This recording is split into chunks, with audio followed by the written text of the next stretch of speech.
Comment convaincre un éditeur de publier mon texte? Il faut que je sache lui adresser le texte qu'il ne sait pas lui-même qu'il attend.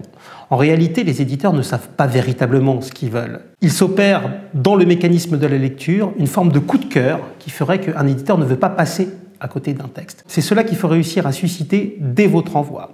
Révéler, proposer un texte qui n'a pas encore été lu, qui ne ressemble pas à quelque chose qui se trouve sur le marché actuellement et qui a une si forte valeur singulière que de suite un éditeur veut s'en emparer. Revenons un petit peu en arrière pour comprendre que, on l'a vu, d'un côté, l'édition n'est pas régie par des lois habituelles d'offres et de demandes. On l'a compris, il y a plus d'offres que de demandes.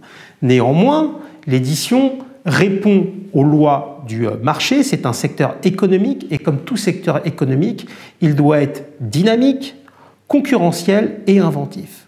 Si vous regardez l'histoire de l'édition depuis l'invention de l'imprimerie, c'est l'histoire d'une mutation. Avec le XVIIIe siècle et l'entreprise de l'encyclopédie universaliste de Diderot et d'Alembert, nous avons l'invention en fait de la diffusion éditoriale, puisque pour la première fois, un texte va pouvoir sortir des frontières et va être acheté en préemption par des lecteurs de l'Europe entière.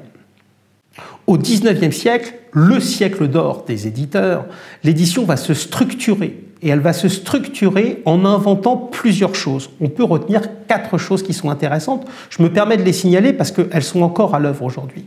La première chose, c'est la baisse du coût du livre. S'il y a autant de livres aujourd'hui, c'est que grâce aux procédés et aux inventions industrielles, le prix de fabrication du livre n'a eu de cesse de baisser.